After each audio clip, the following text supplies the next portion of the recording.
नमस्कार, हम तो सवाल पूछेंगे। कैपिटल टीवी के इस खास शो में आपका स्वागत है। आखिरकार वो दिन आ ही गया, वो तारीख आ ही गई जिसके लिए पूरे बिहार वासी बेकरार थे। पहली बार बिहार के इतिहास में भारतीय जनता पार्टी का मुख्यमंत्री बना है और सम्राट चौधरी का राज तिलक हुआ है। कैपिटल टीवी की खबर पर एक बार फिर से मुहर लगी है। हम डंके की चोट पर कहते रहे कि बिहार के सीएम सम्राट चौधरी ही बनेंगे, भले ही रेस में कई नाम हो। आज राजभवन में 11 बजे सम्राट चौधरी का शपथ ग्रहण हुआ और उनके साथ विजेंद्र प्रसाद यादव और विजय कुमार चौधरी जेडीयू कोटे से 2 डिप्टी सीएम बनाए गए, जिन्होंने शपथ लिया। आज से बिहार की राजनीति पूरी तरह से बदल गई। नीतीश युग की समाप्ति हो चुकी है और अब बिहार में सम्राट युग की शुरुआत हो चुकी है। सम्राट चौधरी ने मुख्यमंत्री बनते ही बड़ा बयान दिया। उन्होंने कहा कि आज से ही मैं काम शुरू करूंगा और बिहार नीतीश और मोदी मॉडल से ही चलेगा। एक बार आपको सम्राट चौधरी का बयान सुनाते हैं। मुख्यमंत्री का पद ग्रहण करने गया हूँ। आज से ही बिहार के लिए काम शुरू कर दूंगा और बिहार में स्पष्ट तौर पर रहिए। आपने सम्राट चौधरी का बयान सुना। सम्राट चौधरी के पिता पूर्व जेडीयू नेता शकुनी चौधरी भी इस मौके पर गदगद नजर आए। उन्होंने भी बड़ा बयान दिया। शकुनी चौधरी ने कहा, बिहार के मुख्यमंत्री सम्राट चौधरी बने हैं, इस बात की उन्हें बहुत ज्यादा खुशी है। उन्होंने कहा है कि यह सम्राट के जीवन की सबसे बड़ी सफलता है। उन्होंने कहा कि कभी कभी ईश्वर की कृपा होती है। हमने पूरी लड़ाई लड़ी लेकिन सफलता नहीं मिली। आज अमित शाह, नरेंद्र मोदी और नीतीश कुमार की कृपा से सम्राट को यह पद मिला। जरा याद कीजिए, एक दौर था जब शकुनी चौधरी नरेंद्र मोदी को उन्होंने जो कुछ कहा था वो आज सोशल मीडिया पर वो भी वायरल हो रहा है। लेकिन आज एक पिता के लिए गौरव का क्षण है। दूसरी तरफ जेडीयू का भी एक सोशल मीडिया पोस्ट आया है जिसमें जेडीयू की ओर से लिखा गया है, आधुनिक बिहार को अपने खून पसीने से सींचने वाले आदरणीय नीतीश कुमार जी के लिए बिहार ही सर्वोपरि रहा है। बिहार और बिहारियों का सम्मान बढ़ाने वाले नीतीश जी अब एक अभिभावक की भूमिका में हैं। नई सरकार का वो मार्गदर्शन करते रहेंगे। उनका स्नेह और आशीर्वाद सदैव ऊर्जा के स्रोत के रूप में बिहारियों को आगे बढ़ने की शक्ति प्रदान करता रहेगा। विजेंद्र और विजय दोनों जो डिप्टी सीएम बने हैं, उनका भी बयान आया है कि नीतीश कुमार मार्गदर्शन देते हुए नजर आएंगे। हालांकि एक बड़ी घटना हुई, निशांत कुमार ने डिप्टी सीएम के तौर पर शपथ नहीं लिया और उससे भी बड़ी बात, निशांत शपथ ग्रहण समारोह में नहीं पहुंचे। हालांकि नीतीश कुमार ने सोशल मीडिया पोस्ट किया, सम्राट चौधरी को शुभकामनाएं दी। बिहार के लिए उन्होंने बहुत सारी बातें की। उन्होंने कहा कि केंद्र के साथ मिलकर बिहार को और ज्यादा विकसित बनाएंगे। जेडीयू भी पूरी तरह से आश्वस्त नजर आ रहा है और जेडीयू के नेताओं के बयान को सुने, देखें, समझे तो पता चलता है कि जेडीयू भी डोमिनेशन वाली स्थिति छोड़ने वाली नहीं है। दूसरी तरफ आरजेडी की ओर से एक वीडियो सोशल मीडिया पर ट्वीट किया गया। जरा आपको वो वीडियो दिखाते हैं जिसमें आरजेडी की ओर से कहा गया कि बिहार के जो नए मुख्यमंत्री हैं वो शपथ ग्रहण सही तरीके से कर नहीं पाए। एक बार वीडियो देखिए। अचून रखूंगा, अचून रखूंगा अपने कर्तव्यों के निर्वहन के सम्यक रूप से संशोधित या प्रकट नहीं करूंगा।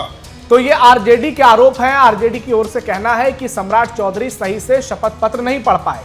दूसरी तरफ प्रशांत किशोर भी हमले कर रहे हैं। वो कह रहे हैं एक 7वीं फेल आदमी को बिहार का मुख्यमंत्री बना दिया गया। यानी चारों तरफ बिहार में जबरदस्त सियासी समीकरण नजर आ रहा है। सम्राट चौधरी ने आज से कामकाज शुरू कर दिया है।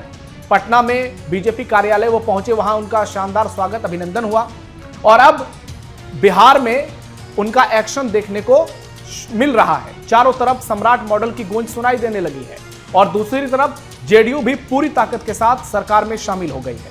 ऐसे में आज का सबसे बड़ा सवाल यही है, सम्राट को बिहार की कमान क्या बदल जाएगी प्रदेश की पहचान? और नीतीश ने दी विजय विजेंद्र की जोड़ी, टेंशन में आई बीजेपी। तो आज इसी मुद्दे पर चर्चा करेंगे। मेरे साथ 3 मेहमान जुड़े हुए हैं। बीजेपी से कुश पांडे, लोजपा रामविलास से संगीता तिवारी और कांग्रेस से रोशन सिंह हमारे साथ जुड़े हुए हैं। आप तीनों का कैपिटल टीवी पर बहुत बहुत स्वागत है। तो सबसे पहला सवाल कुश जी आपसे ही है आज आप लोगों ने जो सपना देखा था, बीजेपी के करोड़ों वोटर्स ने और लाखों कार्यकर्ताओं ने जो सपना देखा था, आखिरकार वो साकार हो ही गया। अब यहां से आगे क्या देख रहे हैं? देखिए, बीजेपी के लिए ही नहीं, आज पूरे बिहार के एक-एक लोगों के लिए स्वर्णिम क्षण है। क्योंकि पूरे बिहार का जो एक सपना था और हम लोगों ने कई वर्षों से सपना देखा था, वो आज साकार हुआ है। और खासकर बीजेपी सिर्फ वादे और बात करने वाली पार्टी नहीं है, हम कर्म पे भरोसा रखते हैं। आज आप केंद्र में भी देखे होंगे कि जो भी बीजेपी ने अपना वायदा किया, हम अपना रिपोर्ट कार्ड प्रस्तुत करते हैं और काम करेंगे नहीं, हम लोगों ने काम करना प्रारंभ कर दिया है। सम्राट चौधरी जी जब से मुख्यमंत्री की कमान संभाली है उन्होंने, आज बिहार में वो काम करने के मोड में आ गए और काम करना प्रारंभ कर दिए। आने वाले समय में हमें बताने की आवश्यकता नहीं है, जिस प्रकार देश में नरेंद्र मोदी जी के नेतृत्व में आज भारत राष्ट्र के पटल पर आगे बढ़ रहा है और माननीय नीतीश कुमार जी के मार्गदर्शन में और माननीय हमारे सम्राट चौधरी जी जो मुख्यमंत्री बने हैं, उनके नेतृत्व में बिहार आने वाले समय में स्वर्णिम बिहार बनने का कार्य करेगा। यह आने वाले समय में एक-एक लोग देखेंगे और भारतीय जनता पार्टी और एनडीए अपने काम पर भरोसा करती है, सिर्फ बातों पर नहीं। कुछ जी, विपक्ष का आरोप है कि बीजेपी के जो कार्यकर्ता हैं वो सिर्फ दरी बिछाते रह जाएंगे और जो लोग दूसरी पार्टी से आए हैं, बीजेपी ने उसे सीएम बना दिया। देखिए, जिनके पास कुछ बातें नहीं होती है करने के लिए, जिनके पास कुछ काम नहीं होता है, वह सिर्फ बातें ही करते हैं। आज विपक्ष के पास कोई मुद्दा नहीं है, विपक्ष के पास कोई बात नहीं है, क्योंकि जब विपक्ष की आज ऐसा तो नहीं कि विपक्ष का शासन बिहार में नहीं था। आप बिहार में आपने क्या किया, आपने किस प्रकार बिहार को जंगल राज में धकेलने का काम किया, आपने बिहार में कैसे युवाओं को बेरोजगार करने का काम किया, आपको वो नहीं दिख रहा है। जब हमारे पास कोई काम नहीं होता तो बस ऐसे ही उल जलूल बातें करते हैं जिसका कोई अर्थ नहीं होता है। और वीडियो जो जारी किया गया है आरजेडी की तरफ से, भारतीय जनता पार्टी बिहार में अगर इतना दूर बढ़ा है, इसमें माननीय सम्राट चौधरी का अहम योगदान है। आज बीजेपी के कार्यकर्ता आज प्रदेश अध्यक्ष रह चुके हैं बीजेपी में। आज बीजेपी को बिहार में इतना सीट अगर पूरे विधानसभा में, इसमें सम्राट चौधरी जी का अहम योगदान है। तो उनके कर्मों का नतीजा है, उनके मेहनत का नतीजा है कि आज शीर्ष नेतृत्व ने सम्राट चौधरी जी को मुख्यमंत्री के रूप में गद्दी सौंपी है, कमान सौंपी है और उस कमान में वह बखूबी निभाएंगे और आने वाले समय में बिहार को बदलने का कार्य करेंगे। और आरजेडी ने एक वीडियो पोस्ट किया है, वो कह रहे हैं कि बिहार का नया मुख्यमंत्री है जो कि ठीक से शपथ ग्रहण भी नहीं कर पा रहा है, शपथ पत्र पढ़ ही नहीं पा रहा है, बार बार गलती कर रहा है। वो ऐसे वीडियो को स्लो मोशन में पूरे बिहार में वायरल करा रहे हैं, जिससे सम्राट चौधरी की छवि पर और उनकी पढ़ाई लिखाई पर सवाल उठने लगे हैं। देखिए, सबसे बड़ा बात है निवेंदु जी, मुझे हंसी आती है। कहते हैं ना, जिनके घर कांच के हो वो दूसरे घर में पत्थर नहीं मारा करते। अरे कम से कम आपको तो ये नहीं बोलना चाहिए, क्योंकि आपके जो बिहार में जब इसकी शासन थे तो राबड़ी देवी किस प्रकार बिहार को चलाती थी, किस प्रकार पढ़े लिखे मुख्यमंत्री की तरह बात करती थी, किस प्रकार तेजस्वी यादव के बयान को आपको देखना चाहिए। तो आपको अपने गिरेबान में झांकने की आवश्यकता है और कितना स्पष्ट रूप से आप वीडियो को मॉर्फ करके एआई के टेक्नोलॉजी में एडिट करके चलाए। जो लोग लाइव सुन रहे थे उनको पता है कितने अच्छे से माननीय मुख्यमंत्री ने आज शपथ ग्रहण किया और पूरे बिहार के लोगों ने इसको सर्वस्व स्वीकार किया है। इसलिए आरजेडी और विपक्ष को ये अपने झांकने की आवश्यकता है कि लालू यादव जी किस प्रकार पढ़ते थे, राबड़ी देवी जी किस प्रकार पढ़ती थी, यादव जी किस प्रकार, अपने गिरबान में झांकने की आवश्यकता। हमारे मुख्यमंत्री बहुत जिम्मेदार और बखूबी से अपनी बातों को रखते हैं और आने वाले समय बिहार को बदलने का कार्य करेंगे। संगीता जी, नीतीश कुमार जब 2025 में चुनाव जीते, उनके नाम पर मैंडेट मिला तो महिलाओं का एक बड़ा तबका रहा। ज्यादातर महिलाओं ने बिहार में एनडीए सरकार के नाम पर वोट किया। तो अब बिहार, हम लोग तो दिल्ली में बैठे हुए हैं, सम्राट चौधरी जब से सीएम बने हैं, तो बिहार में महिलाओं का रुझान क्या है, उनके आसपास क्या कुछ बातें चल रही है, क्या महिलाएं इस फैसले से खुश नजर आ रही हैं? चलिए, सबसे पहले तो आपको फिर से धन्यवाद अपने चैनल में जोड़ने के लिए। जहां तक आपने सवाल पूछा है कि बिहार में महिलाओं की क्या महिलाओं के अंदर क्या खुशी है, तो जिस तरह नीतीश जी के शासन में बिहार में महिलाएं आगे बढ़ रही थी, उसी तरह सम्राट जी के आने से बिहार की महिलाएं आगे बढ़ेगी।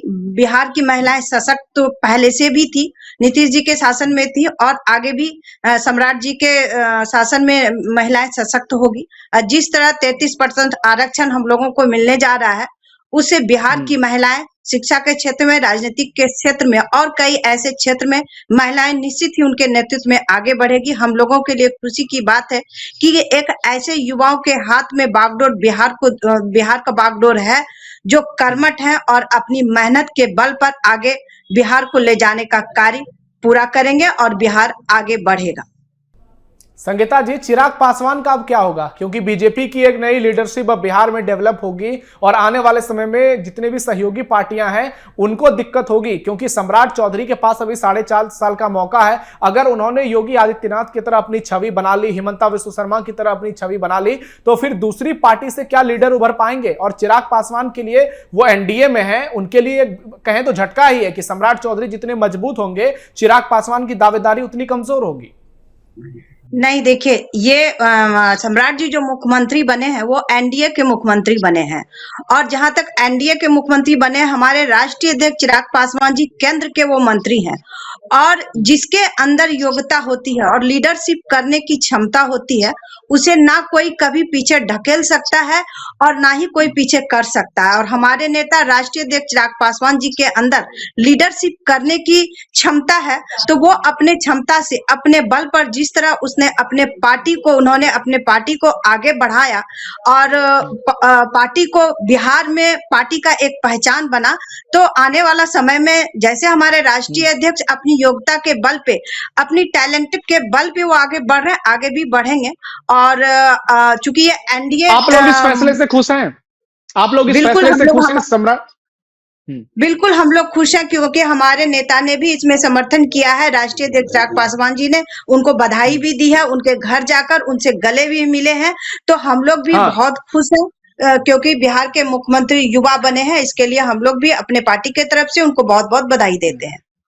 आप लोगों को, दर्शकों को एक बार तस्वीर दिखाते हैं। चिराग पासवान ने सम्राट चौधरी से जाकर मुलाकात की, उनके गले मिलते भी नजर आए, और जीतन राम मांझी का भी बड़ा बयान सामने आया। उपेंद्र कुशवाहा ने तो सबसे पहले ही बधाई दे दी। तो इससे आप समझ सकते हैं कि एनडीए गठबंधन में फिलहाल सब कुछ ठीक नजर आ रहा है, लेकिन अब आगे क्या होगा ये वक्त बताएगा। अब रोशन जी के पास आते हैं। रोशन जी, आप तो मेरे साथ अक्सर डिबेट में बैठते हैं, कांग्रेस पार्टी का पक्ष रखते हैं। सीएम चेहरे को लेकर सबसे ज्यादा जिक्र आपके साथ ही मेरा हुआ है। मैं लगातार कहता रहा कि सम्राट चौधरी बिहार के सीएम बनेंगे। हालांकि आपने शुरू से यह दावा किया कि कोई सवर्ण बनना चाहिए। हालांकि विजय सिन्हा, जिस तरीके से उनकी तस्वीरें सोशल मीडिया पर वायरल हो रही है, विजय सिन्हा को लेकर आप क्या कहेंगे? सबसे पहले तो मैं आपके चैनल को धन्यवाद देंगे नवेंदु, कि उस पर पक्की मोहर लगी। आप तो शुरू से कह रहे थे कि भाई सम्राट जी बनेंगे, और सम्राट चौधरी जी को भी बिहार का मुख्यमंत्री बनने पर बहुत ढेर सारी बधाइयाँ। बात बाकी तो कहे कि विजय सिन्हा जी या गिरिराज जी या और भी जी उनके यहाँ होंगे। हम तो शुरू से कह रहे हैं कि जहाँ रिमोट रखा हुआ है तो वो तो रिमोट वही चालू होगा ना जो उसके रिमोट पर नाचेगा। तो वो तो क्लियर है, वो रिमोट जो है वो जिसके लिए दबा है, सबको उस रिमोट के पास जाना चाहिए कि वो रिमोट जो है हमारे लिए क्यों नहीं दबा। बिहार तो रिमोट पे चल रहा है, मैं तो यही जानता हूँ। वो तो एक चेहरा है, अब वो जिसको कि आप चेहरा कहते हैं वो अच्छी बात है। बिहार चल रहा है, वो रिमोट दिल्ली में बैठा हुआ है। रोशन जी, एक और सवाल आपसे ही पूछते हैं। जेडीयू ने 2 डिप्टी सीएम बनाया, विजय चौधरी और विजेंद्र यादव, और दोनों नीतीश कुमार के सबसे भरोसेमंद नेताओं में से एक हैं। निशांत कुमार उप मुख्यमंत्री नहीं बने। उन्होंने कहा कि मुझे 6 महीने का समय चाहिए, मैं पहले किसी सदन का सदस्य बनूंगा, फिर बाद में मंत्रिमंडल में शामिल होऊंगा। क्या इसलिए विजेंद्र प्रसाद यादव को बिठाया गया कि 6 महीने बाद निशांत जब डिप्टी सीएम की शपथ लेंगे तब वो खुद ही पद छोड़ देंगे? देखिए, सबसे बड़ी बात है नवेंदु जी कि ये उनके पार्टी का अपना मामला है। विजेंद्र यादव जी उसके हकदार हैं। सच्चाई है, वहाँ के सीनियर मेंबर रहे हैं, काफ़ी पुराने लीडर हैं, इसलिए नो डाउट उनको अगर जदयू उप मुख्यमंत्री बनाई है तो जदयू भी बधाई के पात्र है, और विजेंद्र जी को भी या विजय चौधरी जी को भी उप मुख्यमंत्री बनने पर बधाई है। और जहाँ तक रही बात निशांत जी की, तो निशांत जी नीतीश कुमार जी के लड़के हैं। नीतीश कुमार जी को बिहार चलाने का पुराना अनुभव है, और कोई भी बाप चाहता है कि मेरा बेटा राजनीति में आवे और अगर सुयोग ढंग से राजनीति करे। जैसे आज शकुनी चौधरी जी बहुत खुश नजर आ रहे थे, देखे होंगे आप लोग सब टीवी पर। इसलिए वो तो मनसा सब बाप की होती है कि हमारा बेटा। लेकिन रोशन जी, आप जिनका जिनका नाम ले रहे हैं वो सारे लोग खुश हैं, लेकिन राहुल गांधी खुश नहीं है, तेजस्वी यादव खुश नहीं है, रोहिणी आचार्य खुश नहीं है। सारे लोग बयानबाजी कर रहे हैं कि ये बिहार में क्या हो गया। देखिए, ये तो बात हम अभी फिर कहेंगे ना कि जहां जहां फिर बात आती है बिहार में सरकार की, तो जब तक बिहार रोड से नहीं उबरेगा, जब तक वो जो कहता नहीं है कि एक सिस्टम से उसको ऐसे कहिए कि रिमोट में वही आएगा जो रिमोट पर नाचेगा, वो तो अलग बात है ना। जिसको रिमोट पर नचाने का आदत हो गया है, अब वो बिहार का क्या सिस्टम होगा ये तो भगवान ही मालिक है। इस पे तो हम कुछ कहने से आज आजकल मैं देख रहा हूं कि आपका जो आत्मविश्वास है वो थोड़ा कम नजर आ रहा है। क्या बीजेपी में शामिल होने वाले हैं? क्या आप खुलकर कांग्रेस आरजेडी पर हमले नहीं बोल पा रहे हैं, जबकि आप कांग्रेस के दिग्गज नेता हैं? अरे बाबा, ऐसा बात नहीं कहिए। देख, बात और बता देते हैं। तो इसका पहले तो कि मैं मूलतः पक्का कांग्रेसी हूं, और कांग्रेस क्या, नेहरू खानदान का सबसे बड़ा जो है हिमायती हूं। हमारी जो बातें हैं वो बातें हम कह दे रहे हैं, तो बातें कल से करेंगे। आज बधाइयों का सिलसिला है, और कहता नहीं है कि दुश्मन भी गले मिल जाते हैं होली के दिन जब आते हैं, वही बात है। आज बीजेपी बहुत वर्षों बाद सत्ता छीनी है, जैसे महाराष्ट्र में, गोवा में, इसलिए आज उनका खुशी का दिन है। इसमें दखलंदाजी देना, ये आज उनका गुलाल और होली होने दीजिए। जी ठीक है रोशन जी, कोई बात नहीं। अभी कुश भाई के पास आते हैं। कुश जी, ये बताइए कि रोशन जी का आरोप है कि बीजेपी ने सत्ता छीनी है। तेजस्वी यादव तो उन्होंने कल भी बयान दिया कि बिहार में मशीन से सरकार बनी है। तो ये सब बातें, इसको आप कैसे देखते हैं, और आप क्या आश्वस्त करेंगे बिहार की जनता को कि अब 13 करोड़ बिहारियों के जो सपने हैं वो पूरे हो जाएंगे? क्या बिहार में नीतीश कुमार ने जो कुछ बुनियादी सुविधाओं को विकसित किया उसके आगे बीजेपी उसे ले जा पाएगी? क्या स्वास्थ्य व्यवस्थाएं बेहतर होंगी? क्या शिक्षा व्यवस्थाएं बेहतर होंगी? क्या बिहार में लोगों को नौकरी और रोजगार मिलेगी, या फिर बिहार उसी तरीके से चलता रहेगा और बड़ी बड़ी बातें होती रहेंगी? देखिए नवेंदु जी, बिहार जिसको नीतीश कुमार ने संजोया, जिसको नीतीश कुमार जी ने सींचने का कार्य किया, जो भी त्रुटियां या जो कमी उनके काम में अब बची भी रह गई है, उसको आगे बढ़ाने का काम माननीय मुख्यमंत्री सम्राट चौधरी जी करेंगे, इसमें कोई संदेह नहीं है। और आने वाले समय में बिहार एक स्वर्णिम बिहार बनेगा। लेकिन विपक्ष की जो भूमिका होती है, विपक्ष का काम होता है, वह आपकी कमियों को ढूंढेगा। तो बखूबी इस मामले में कांग्रेस और आरजेडी वाले लोग धुरंधर होते जा रहे हैं, वो लोग आपकी कमियों को ढूंढेंगे। लेकिन हम लोग आने वाले समय में बिहार को बदलने का कार्य, स्वर्णिम बिहार कैसे बने, बिहार कैसे आगे बढ़े, बिहार में शिक्षा कैसे आगे बढ़े, बिहार में रोजगार का अवसर कैसे मिले, जो कि देश में जो अलग अलग राज्यों में जहां बीजेपी की सरकार है, जो मॉड्यूल में हम लोग काम करते हैं, हम लोग अपना मॉड्यूल पेश करने का कार्य करते हैं। तो आने वाले समय में बिहार आगे बढ़ेगा, इसमें कहीं शंका नहीं है। और बिहार में जो भी विकास की जो गति, जिस स्पीड से माननीय नीतीश कुमार जी आगे बढ़ाने का कार्य किया, उसको एक अहम भूमिका में सम्राट चौधरी जी लाने का काम करेंगे, इसमें कोई संदेह नहीं है। और इसको हम लोग अगर कहें सही मायने में देखते हैं तो विकास का एक जो विकास की गंगा नीतीश कुमार जी ने बहाने का कार्य किया, उसको सम्राट चौधरी जी आगे ले जाएंगे, और आने वाले समय में बिहार एक स्वर्णिम बिहार बनेगा। ठीक है संगीता जी, चिराग पासवान का भी सपना पूरा हो गया क्या? 2020 में उन्होंने कसम खाई थी कि अब नीतीश कुमार का काफी समय हो चुका है, उनकी उम्र ज्यादा हो चुकी है, अब एक युवा बिहारी की जरूरत है, एक ऐसे नेता की जरूरत है जो कि बिहार फर्स्ट, बिहारी फर्स्ट की बातें करे। और सम्राट चौधरी को तो चिराग पासवान युवा ही मानते हैं। तो चिराग पासवान का सपना क्या पूरा हो गया नीतीश कुमार को हटाकर? देखिए, सबसे बड़ी बात यह है कि 2020 का जो चुनाव था वो हमारे राष्ट्रीय अध्यक्ष चिराग पासवान जी अकेले लड़े थे। उस समय क्या स्थिति थी, क्या परिस्थिति थी, राजनीतिक क्या बातें होती हैं जब हम लोग अलग लड़ते हैं। विपक्ष तो बिल्कुल, जब हमारे राष्ट्रीय अध्यक्ष मोदी जी के हनुमान है तो है, इसमें कहने में ना हमारे नेता परहेज करते हैं ना हम लोग परहेज करते हैं। और सचमुच में जिस तरह सम्राट जी बिहार के मुख्यमंत्री बने हैं, युवा है, कर्मठ है, कार्य तो करेंगे ही। लेकिन आपके चैनल से मैं एक मांग अपने तरफ से जरूर रखना चाहूंगी कि भागलपुर शहर जो शिक्षा के क्षेत्र में आगे है, हर चीज में भागलपुर आगे रहा है, और यहाँ पे हवाई जहाज की जो सुविधा है आज भी हम इससे वंचित हैं। और हम लोगों ने इसके लिए 33 दिन का धरना भी दिया था। तो हम अपने तरफ से, अब भागलपुर वासियों के तरफ से आज मुख्यमंत्री जी को, सम्राट जी के सामने ये मांग रखना चाहेंगे कि जल्द से जल्द उनके नेतृत्व में भागलपुर से हवाई सेवा शुरू हो, ताकि और सुल्तानगंज इसका में ऐलान तो इसका तो ऐलान हो ही गया है संगीता जी। सुल्तानगंज में एयरपोर्ट बन रहा है, वही भागलपुर का एयरपोर्ट है जो सुल्तानगंज में बन रहा है और भागलपुर में भी बनेगा। बिल्कुल, इसीलिए हमने चूंकि सम्राट जी बने हैं और उनके क्षेत्र में तारापुर पास पड़ता है वहां पर, और सुल्तानगंज में ये एयरपोर्ट बन रहा है, तो इस कार्य में तेजी आए और जल्द से जल्द हमारा ये एयरपोर्ट बन के तैयार हो, इसकी हम लोग मांग रखते हैं भागलपुर की तरफ से। कुछ जी एक क्लोजिंग कमेंट दीजिएगा। बीजेपी ने सम्राट चौधरी के सीएम बनने के बाद उस तरह से जश्न नहीं मनाया जिसकी बात चल रही थी, ना ही गांधी मैदान में शपथ ग्रहण हुआ, ना ही पीएम मोदी अमित शाह आए। तो क्या बीजेपी को डर लग गया कि अगर इतने बड़े पैमाने पर उत्सव मनाएंगे तो लोगों के मन में यह मैसेज जाएगा कि बीजेपी ने नीतीश कुमार से सत्ता हथिया लिया, और इसी डर से समारोह को काफी छोटा किया गया। सिर्फ 3 लोगों का शपथ ग्रहण हुआ, बाकी का बंगाल चुनाव के बाद होगा, और हो सकता है 6 महीने बाद निशांत कुमार का शपथ ग्रहण हो जाए और विजेंद्र यादव जो डिप्टी सीएम बने हैं वो इस्तीफा दे दें। देखिए, आपने अपने सवालों में ही जवाब दे दिया निवेंदु जी, और यही जवाब भी है कि आप कह रहे हैं कि बड़ा उत्साह नहीं बना, बड़ा समारोह नहीं हुआ। आपको जानकारी है कि अभी बंगाल में चुनाव हो रहा है, जितने भी राष्ट्रीय स्तर के नेता हैं, चाहे माननीय प्रधानमंत्री जी हो, माननीय गृह मंत्री जी हो, सभी चुनाव में व्यस्त है और चुनावी समय है। अभी ज्यादा जरूरत है कि बंगाल में जितनी ज्यादा रैलियां होगी, ज्यादा सभाएं पहले से लगी हुई है।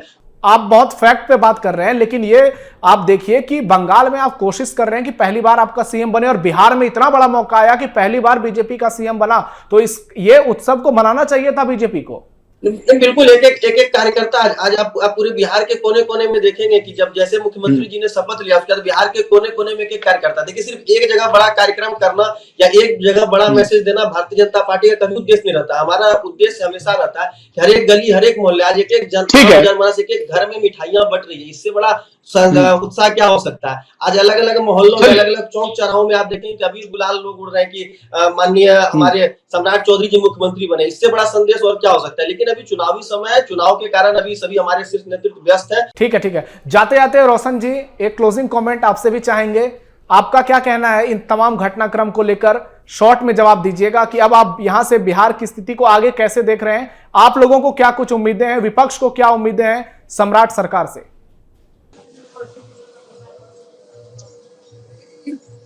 उसको ऐसे कहिए कि पहले नंबर तो बराबर बोलते थे कि ऑपरेशन लोटस खत्म हो गया।